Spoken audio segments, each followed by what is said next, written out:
او سخت وعیدونه قرآن کی او حدیث کی راغلی دا هغه چا دپاره چې څوک په ناب تول کې کمی زیاتې کوي. الله رب العزت د دې د لاسه قومونه تباه کړي دي. مشهور قوم کم یو دی؟ د شعیب علیه السلام قوم. د هغوی لویه بیماري د شرک نه بعد هغه دا وه چې هغوی به په ناب تول کې کمی زیاتې کوي. حدیث کې راغلی چې الله رب العزت په داسې قوم باندې عذابونه مسلط کوي، دشمن پې مسلط کوي.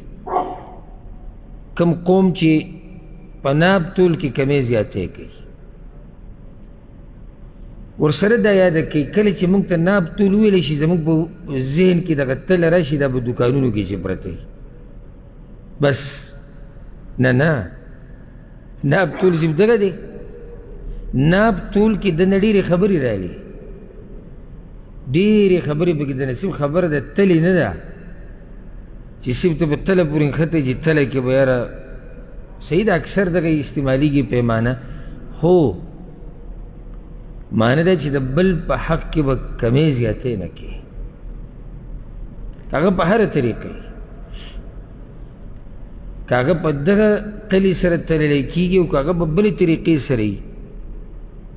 او سورة المطففین ګوره الله پوره صورت لنوم دا یخودی دی قرآن کریم کې دی المطففین.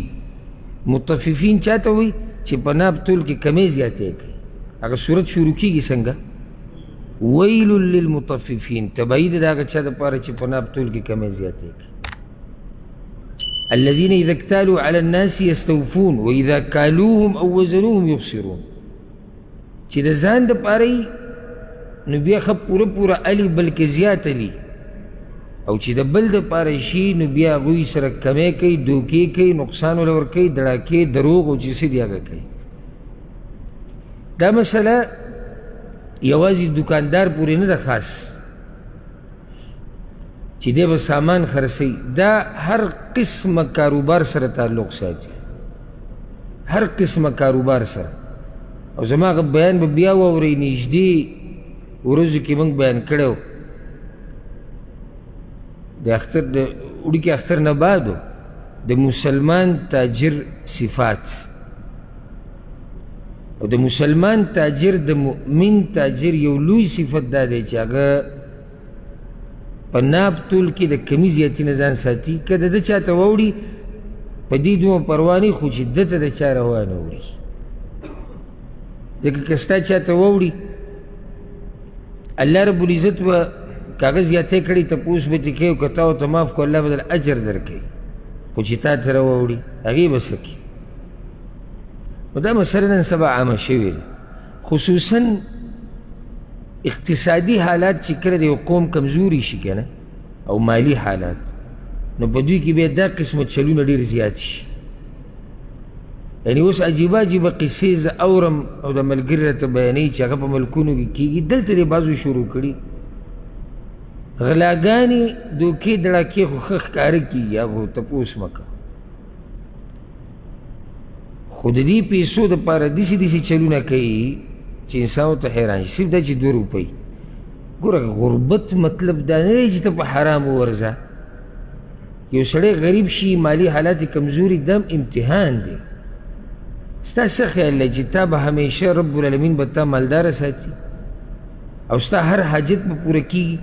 نه، دنیا خو ځای د امتحان دی، کله لږه کله ډېره، کله سخته کله راحته.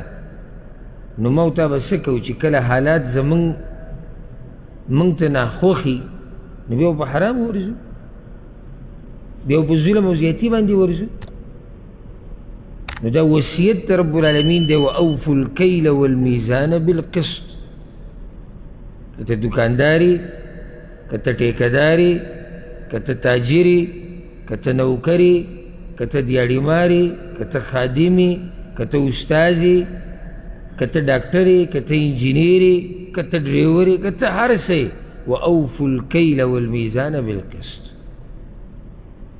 او پوره کوئ پیمانه او تول په انصاف سره. ګوره سورة الرحمن کې الله رب العزت دا احسان ذکر کړی دی، ووضع المیزان، او الله رب العزت دا تل را لېږلی دی. دا د الله رحم دی چې د ناب تول دا مسلې موږ ته ښوولي دي یعنې څومره ظلمونه او زیاتي به کېدو سره د دې چې ناب تول شتي او دا حال دی چې اوس دا تول نه وی تله نه وی میزان نه وی پیمانه نه وی بیا به څه حال